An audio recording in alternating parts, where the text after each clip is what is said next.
오늘은 부패한 백성들이라는 제목으로 출애굽기 32장 1절부터 14절까지의 말씀을 제가 한 절, 여러분들이 한 절 함께 교독하겠습니다.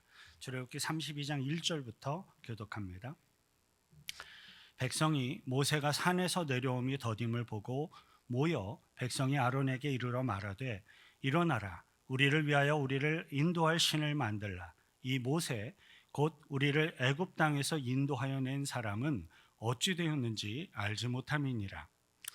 아론이 그들에게 이르되 너희의 아내와 자녀의 귀에서 금고리를 빼어 내게로 가져오라.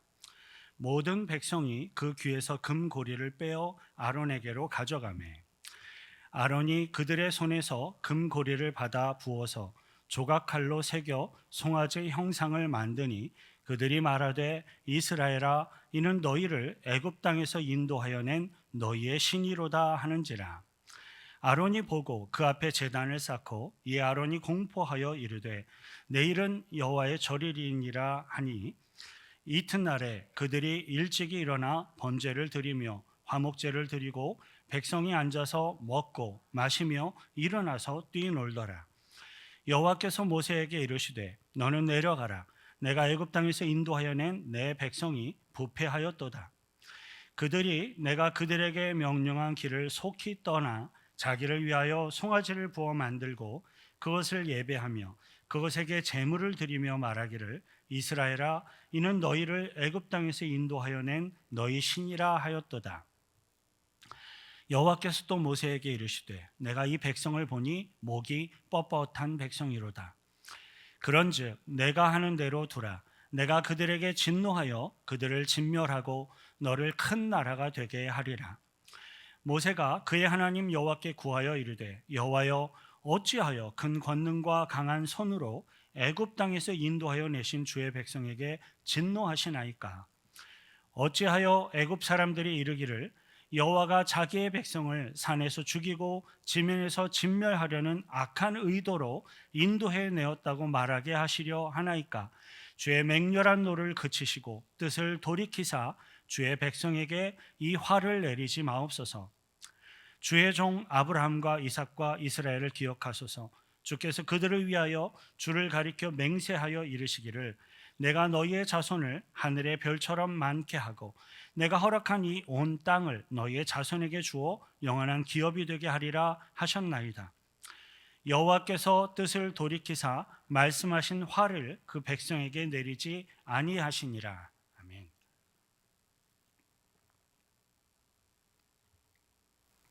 우리 하나님께서는 이스라엘 백성들을 부르시고 그의 백성을 삼으시는 과정에서 정말로 수없이 많은 기사와 이적을 베풀며 인도해 오셨습니다. 하나님께서는 일찍이 아브라함을 불러서 그의 백성을 삼으시고 그에게 언약을 주셨습니다. 내가 너로 큰 민족을 이루고 내게 복을 주어 내 이름을 창대케 하리니. 하지만 일찍이 하나님께서 언약하셨던 이 언약의 말씀은 5세대가 지나가도록 아직은 전혀 이루어지지 않는 것처럼 보여지는 것이었습니다. 왜냐하면 아브라함에게 언약을 주신 이후로 이삭, 야곱, 그리고 야곱의 아들들, 그리고 손자들에 이르기까지 5세대를 거쳐오는 동안 약 70명 정도에 이르는 것이 전부였기 때문입니다. 그리고 어느 해부터는 설상가상으로 큰 기근으로 먹을 식량조차 구할 수가 없어서 야곱의 모든 가족들이 다 굶주리게 되는 위협에 직면하게 되었습니다. 그런데 하나님께서는 놀라운 섭리로 야곱의 아들 요셉을 미리 애굽에 보내셨고 또 총리가 되게 하셔서 야곱의 온 가족들이 그 당시 세계 최강의 국가인 애굽으로 이주를 해서 보호를 받도록 허락을 하십니다.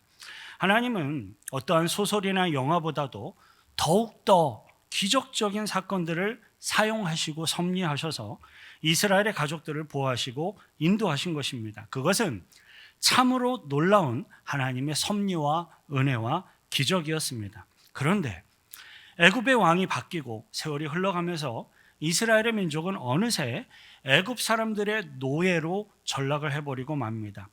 애굽에서 약 430년 정도의 세월이 흘러가고 있는 동안 이스라엘 민족은 애굽 사람들의 노예로서 온갖 고역에 시달리며 고통 때문에 비명을 부르짖는 그러한 지경에 이르게 되었습니다.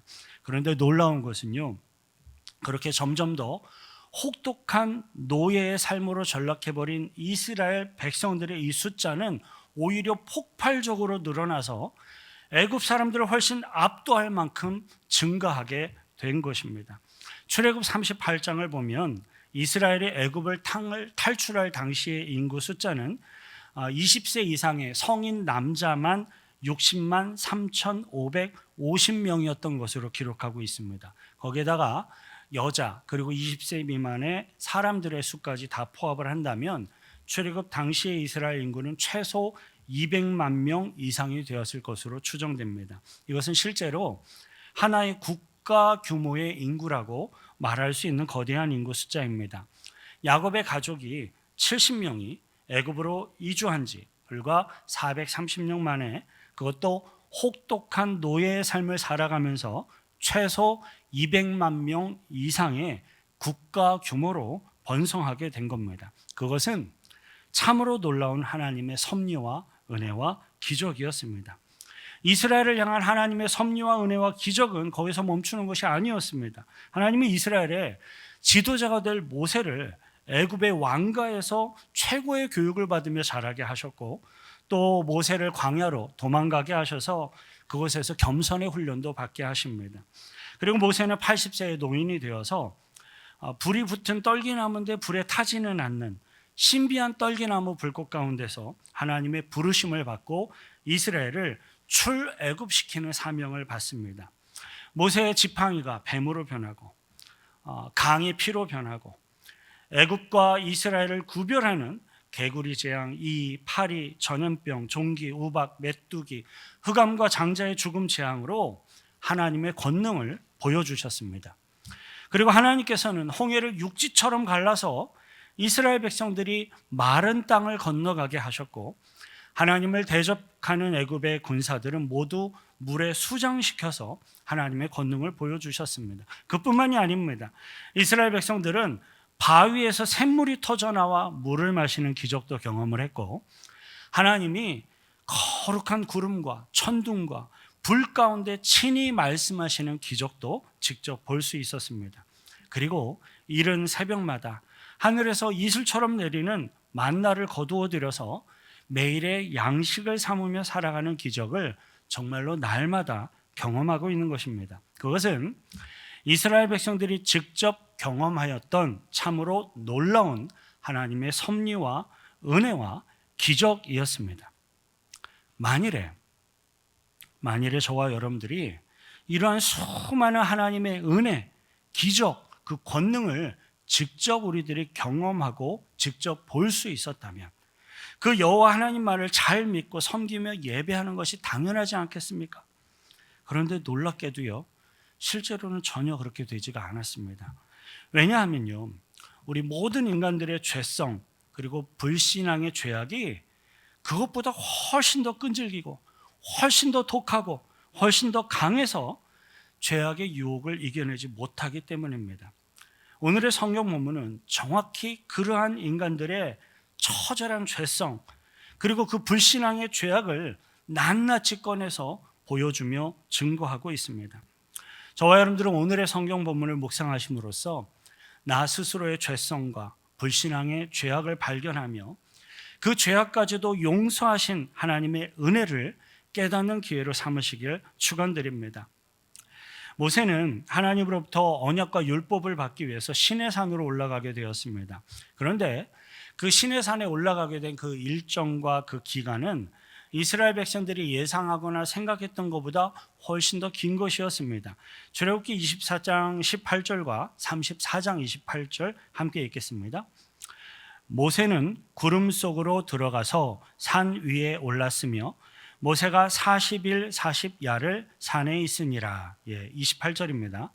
모세가 여호와와 함께 40일 40야를 거기 있으면서 떡도 먹지 아니하였고 물도 마시지 아니하였으며 여호와께서는 언약의 말씀 곧 십계명을 그 판들에 기록하셨더라. 이렇게 모세가 시내산에 올라가서 하나님의 말씀과 계명을 받았던 그 40일 정도의 그 일정과 그 기간은 전혀 미리 예고되거나 미리 알려진 것이 아니었습니다. 모세가 하나님의 말씀을 듣고 십계명과 율법을 받고자 시내산에 올라갔는데 40일이 다 되도록 모세는 내려오지도 않고 이스라엘 백성들에게 아무런 소식도 전달되지가 않습니다. 모세가 시내산에 올라간 이후로 소식이 없은지 아직 40일은 채 되지 않았을 때이지만 이스라엘 백성들은 조급해졌고 여호와 하나님에 대한 그 믿음은 급속도로 떨어지며 흔들리게 되었습니다. 오늘의 본문 1절에 함께 읽습니다. 백성이 모세가 산에서 내려옴이 더딤을 보고 모여 백성이 아론에게 이르러 말하되 일어나라 우리를 위하여 우리를 인도할 신을 만들라. 이 모세 곧 우리를 애굽 땅에서 인도하여 낸 사람은 어찌 되었는지 알지 못함이니라. 백성이 모세가 산에서 내려옴이 더딤을 보고 이 대목의 성경 구절을 읽으면서 많은 분들은 어떻게 40일도 채 기다리지를 못하고 금세 조급해져서 믿음이 흔들릴 수 있을까라는 생각을 해보신 적이 있었을 것입니다. 하지만 여러분, 성경이 기록하고 있는 이 사건들은요, 구약 성경에 나오는 이스라엘 백성들만의 이야기가 아니라 오늘날을 살아가고 있는 우리 모든 사람들에게도 얼마든지 일어날 수 있는 것이라는 것을 기억하시길 바랍니다. 물론 하나님께서 저와 여러분들의 삶 가운데 초자연적인 어떤 기적을 허락하셔서 우리들이 직접 경험할 수 있도록 하신다면 그것은 참으로 크나큰 하나님의 은혜임이 분명합니다. 굳건하고 건강한 믿음이 있는 성도들에게 하나님의 어떤 초자연적인 기적과 이적이 삶 가운데 일어나게 된다면 그것은 우리들의 믿음에 더욱더 큰 활력과 힘과 도전을 줄 수가 있습니다. 하지만 하나님을 향한 우리 성도들의 믿음은 결코 체험적인 경험이나 감정에 그 기초와 근거를 두어서는 안 됩니다. 왜냐하면요, 직접 경험하는 경험되거나 체험되거나 어떤 눈에 보여지는 것에 기초한 그러한 믿음의 유효 기간은 채 40일도 되지 않기 때문입니다. 사람들이 자신의 눈으로 초자연적인 기적을 경험하고 체험하고 직접 보게 되면요, 큰 충격이 일어납니다. 그리고 함께 급격한 감정적인 신비한 황홀감을 경험하게 됩니다. 하지만 그러한 신비한 체험과 경험으로 누리게 되는 감정적인 느낌 그리고 어떤 감정적인 황홀감은 결코 오래 갈 수가 없습니다. 감정적인 경험들은요, 보통 한 일주일 정도가 지나면 흐릿해지기 시작을 합니다. 그리고 한 2주일 정도가 지나가게 되면 그 당시 경험했던 감정적인 경험들은 이제 감정이 아니라 기억으로 남게 됩니다. 그리고 한 석 주 정도가 지나가게 되면 그 당시 경험했던 황홀감은 이제 아예 다 사라지고 이제는 굉장히 세밀했던 디테일한 기억까지도 조금씩 흐릿해지도록 되어 있습니다. 하지만 오랜 시간 동안 마음과 생각과 몸에 배어있는 삶 가운데 평생토록 배어져 있는 그런 죄악의 습관과 죄악의 경향성은 결코 쉽게 사라지거나 흐릿해지지 않습니다.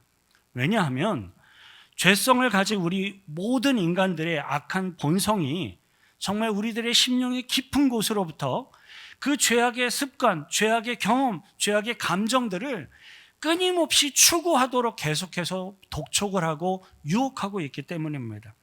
혹시 우리들 중에 목사님 저는 예외입니다 라고 속으로 스스로 생각하고 계신 분이 계시다면 마음과 정신을 새롭게 하시고 잘 들으시길 바랍니다. 우리들 중에 어느 누구 한 명도 죄악의 유혹으로부터 예외인 사람은 결코 아예 없습니다. 특별히 출애굽을 하였던 이스라엘 백성들은 더욱더 그러하였습니다. 왜냐하면 그 당시 이스라엘 백성들은 애굽에서 여러 세대를 거치며 살아오면서 애굽 나라, 이방 나라 사람들의 생각, 언어, 사고방식 그리고 우상 숭배의 모든 것들이 정말 한국 표현 그대로 그들의 뼛속까지 배어 있었기 때문입니다.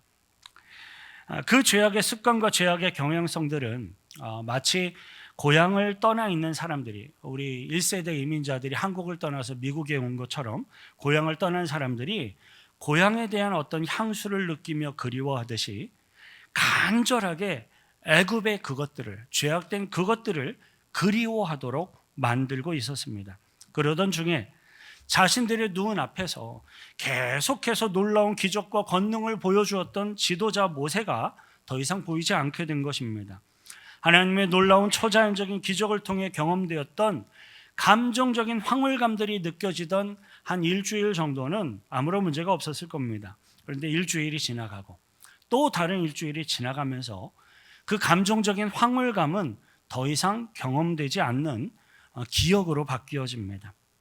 하나님께서 놀라운 기적으로 이스라엘을 출애굽시키며 인도하신 그 사실은 이스라엘 백성들에게 지금도 여전히 변함없는 분명한 사실이지만 그 가운데 있었던 영적인 어떤 황홀감들은 이제 모두 과거의 흐릿한 기억이 되어버린 것입니다. 그러는 중에 이스라엘 백성들에게는 점점 더 속에서부터 꿈틀거리고 강렬해지는 죄성의 유혹과 죄성의 욕구가 있었습니다. 본문 1절 중간 부분을 보면 이스라엘 백성들은 아론에게 찾아와서 말하되 일어나라, 우리를 위하여 우리를 인도할 신을 만들라라고 아주 심각한 요구를 하였습니다. 그 이유는 눈에 보여지던 지도자 모세가 더 이상 살았는지 죽었는지 알 수가 없기 때문이다라는 겁니다. 출애굽을 하였던 이스라엘 백성들은 평생토록 자신들의 눈에 보여지던 애굽의 황금 우상을 섬기며 살아오던 사람들이었습니다. 그들은 눈에 보여지는 황금 우상 앞에 제사하고 그 앞에서 먹고 마시고 춤추며 마음껏 흥을 돋구던 애굽 우상 숭배의 기억과 추억이 간절하고 그리웠던 겁니다. 설교 본문에 제가 쓰지는 않았는데요, 디테일이 필요할 것 같긴 합니다. 흥을 돋구었다는 말은 술 마시고 술 잔치를 벌였다는 얘기예요. 술에 취해서 흥청망청 그 쾌락을 즐겼다는 겁니다. 그리고 그러한 우상 숭배의 죄악과 유혹과 욕구는요, 모세의 형인 아론에게도 영향이 있었던 것 같아요. 본문 2절부터 6절 함께 읽습니다. 아론이 그들에게 이르되 너희의 아내와 자녀의 귀에서 금고리를 빼어 내게로 가져오라. 모든 백성이 그 귀에서 금고리를 빼어 아론에게로 가져가매 아론이 그들의 손에서 금고리를 받아 부어서 조각칼로 새겨 송아지 형상을 만드니 그들이 말하되 이스라엘아, 이는 너희를 애굽 땅에서 인도하여 낸 너희의 신이로다 하는지라. 아론이 보고 그 앞에 제단을 쌓고 이에 아론이 공포하여 이르되 내일은 여호와의 절일이니라 하니 이튿날에 그들이 일찍이 일어나 번제를 드리며 화목제를 드리고 백성이 앉아서 먹고 마시며 일어나서 뛰놀더라. 아론은 모세의 다음 가는 이스라엘의 지도자였음에도 불구하고 이스라엘 백성들의 이 죄악된 요구를 단호하게 훈계하지를 못하고 오히려 적극적으로 수용하고 그것들을 추진하는 모습을 보이게 됩니다. 본문 4절에서 아론이 그들의 손에서 금고리를 받아 부어서 조각칼로 그것을 새겨서 송아지 형상을 만드니라라는 이 내용을 보면 아론은 나름대로 계획하고 구상된 어떤 계획을 가지고 송아지 형상을 이렇게 만든 것을 알 수가 있습니다. 그렇다면 아론은 왜 하필 금송아지 형상을 만들어서 그 앞에 절하고 이렇게 예배하도록 그렇게 하였을까요? 왜냐하면 소는 애굽 나라에서 가장 신성시되는 짐승이었고요. 애굽의 어떤 풍요를 상징하는 실질적인 애굽 나라 사람들의 신이었기 때문에 애굽에는 소의 형상을 한 우상들이 많이 있었던 겁니다. 아론은 그렇게 애굽의 한 우상인 금송아지 형상, 애굽에서 늘상 보던 그 금송아지의 형상을 만들어 놓고 그 송아지 앞에서 여호와의 절일이다라고 선언을 합니다. 그리고 이스라엘 백성들은 그 금송아지 우상 앞에 제사하며 금송아지를 하나님 섬기듯이 예배하며 거기에서 뛰놀며 기뻐하였습니다. 이러한 내용을 보면 이스라엘 백성들은 금송아지 우상 앞에 제사를 드리고 먹고 마시고 뛰놀고 나름대로는 종교적인 어떤 기쁨, 종교적인 만족감을 얻었던 것을 볼 수가 있어요. 이러한 성경의 모습들은 하나님이 가증스럽게 여기시는 우상숭배의 죄악을 행하면서도 사람들은 얼마든지 종교적인 거룩한 걸로 착각되는 종교적인 만족감과 또 감정적인 기쁨, 어떤 나름대로의 감정적인 황홀감까지도 느끼고 추구할 수 있다라는 사실을 아주 잘 보여주고 있습니다. 다시 말해서 종교적인 만족감이나 감정적인 어떤 흥분, 황홀감, 이런 기쁨 같은 것들은 하나님을 예배하는 예배의 핵심적인 요소는 최소한 아니라는 것입니다. 물론 유일하신 여호와 하나님을 예배하는 진정한 예배를 통해서 영적인 만족감을 누릴 수 있고요. 또 감정적인 기쁨과 성령께서 부어주시는 기쁨 속에 영적인 황홀감도 경험할 수도 있습니다. 그러한 것들은 하나님을 예배하는 예배의 한 부분으로서 함께 드려질 수 있는 아름다운 것임이 매우 분명합니다. 하지만 예배의 대상, 예배의 동기, 예배의 목적, 방법이 하나님의 뜻에서 벗어나 버리게 된다면 그러한 것들은 하나님 앞에서 더욱더 가증스러운 것이 되어버리고 맙니다. 이스라엘 백성들의 영적인 상황이 이러한 지경에 이르게 되자 하나님께서는 즉각적으로 모세에게 그 사실을 알리며 징계와 심판을 선언하십니다. 7절부터 10절이 함께 읽습니다. 여호와께서 모세에게 이르시되 너는 내려가라.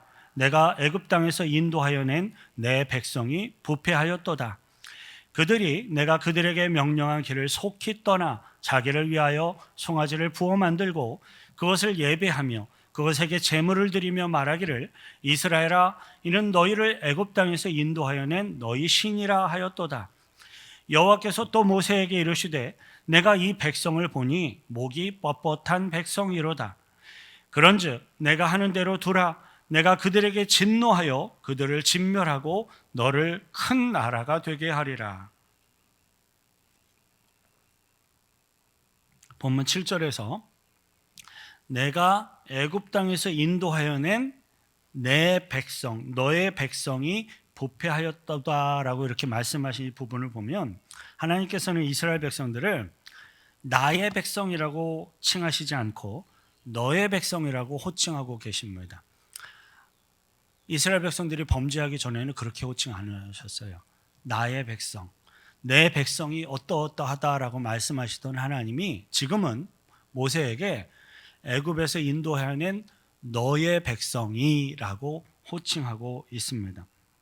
이스라엘 백성들이 적극적인 우상숭배의 죄악에 빠져드는 그 순간 그들은 더 이상 하나님의 거룩한 백성이 아니라 단지 출애굽을 한 그리고 우상을 숭배하는 유대인들로서 여겨지고 있는 것입니다.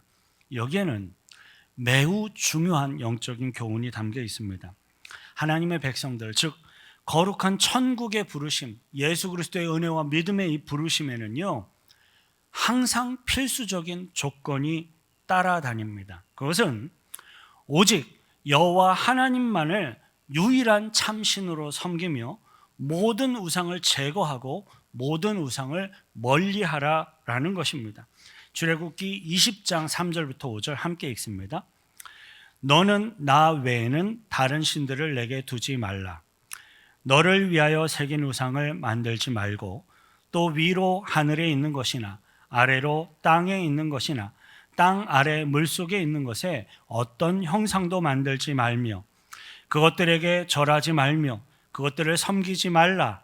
나 내 하나님 여호와는 질투하는 하나님인즉 나를 미워하는 자의 죄를 갚되 아버지로부터 아들에게로 3, 4대까지 이르게 하거니와. 우상을 숭배하며 섬기는 자들을 향하여 하나님은 긍휼과 사랑의 하나님이 아니라 질투하시는 하나님이시고 우상을 섬기는 것은 곧 하나님을 미워하는 것입니다. 요즘에는요 대중 매체에 나와서 본인 스스로를 크리스찬, 기독교 목사라고 이야기를 하는 사람들 중에 적당히 불상 앞에서 절도 하고 무당과 교제를 하며 화해와 어떤 사랑을 목청 높여 설파하는 사람들이 종종 TV에 나오는 것을 볼 수가 있습니다. 물론 다른 이들의 종교를 인정하고 사회 안의 한 구성원으로 이렇게 대하며 인정하는 것은 당연히 필요한 것이고 전혀 문제되는 것이 아닙니다. 하지만 여호와 하나님을 믿고 섬기는 예수 그리스도의 제자들이라면 적당히 불상 앞에서 절도 하고 무당과 진심으로 교제하는 일은 아예 있을 수가 없는 불가능한 것입니다. 아무리 하나님이 택하시고 부르시고 출애굽의 놀라운 기적과 이적을 베푸신 이스라엘 백성들이라 할지라도 그들이 우상 숭배자들이 되는 순간 그들은 더 이상 하나님의 백성이 아닙니다.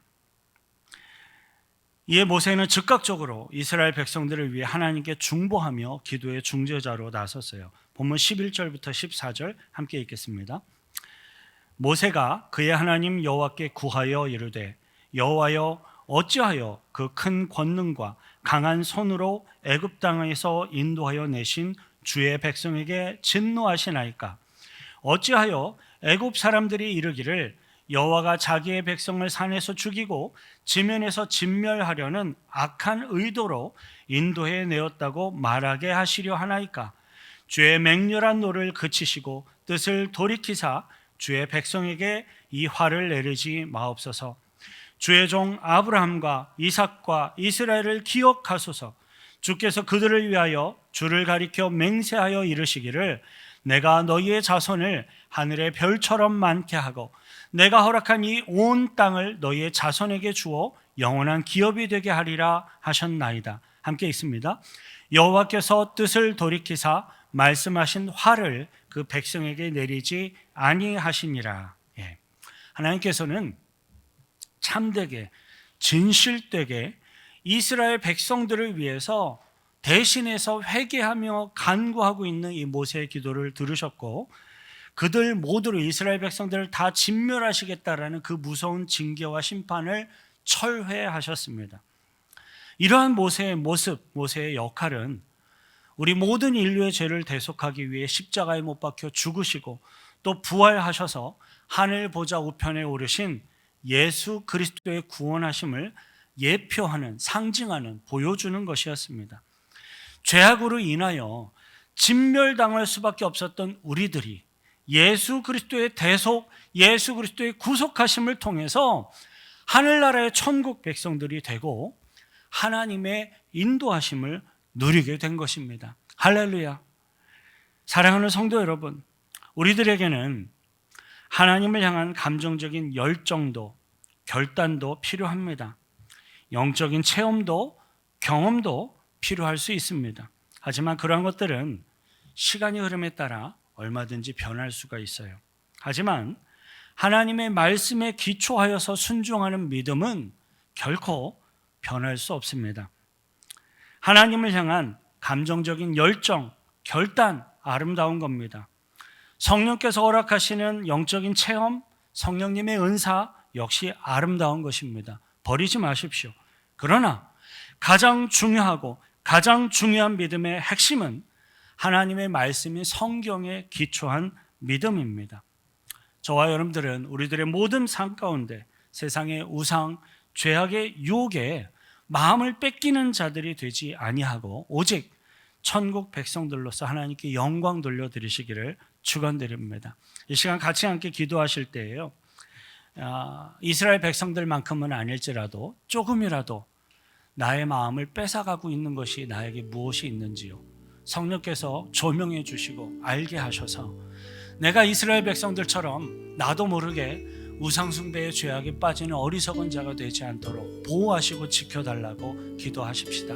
그리고 그 하나님의 인도하심으로 나의 영혼을 인도하실 뿐만 아니라 나의 삶을 다스리셔서 주님을 영화롭게 하는 주의 백성들로 살게 해달라고 같이 함께 기도하겠습니다. 거룩하신 주 하나님 아버지요, 감사와 찬송과 찬양을 드립니다. 수많은 기사와 이적을 그토록 많이 경험했음에도 차마 40일을 기다리질 못하고 그들의 믿음이 흔들려 버리고 과거의 죄악의 그 간절한 유혹과 죄악의 끌림 속에 끌려가 버려 넘어져 버린, 죄악에 떨어져 버린 이스라엘 백성들의 모습을 확인하였습니다.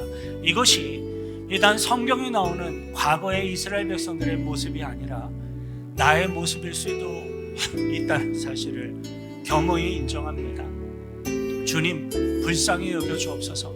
우리들의 연약함, 우리들의 죄성, 죄악의 유혹에 끌려다니는 모습들을 용서하여 주시고 오직 여호와 하나님만을 섬기는 주의 거룩한 백성들로서 살아갈 수 있도록 믿음 주시고 말씀에 기초한 믿음으로 붙들어 주셔서 천국 백성 삼아 주시고 주님 사용하셔서 영광 거두어 주옵소서. 하나님 아버지, 너무나도 할 일 없이 무너져 버렸던 이스라엘 백성들의 신앙과 믿음을 보면서 우리들 스스로의 죄성과 우리들 스스로의 연약함을 점검하며 이 시간 회개하오니 용서해 주시고 인도해 주옵소서.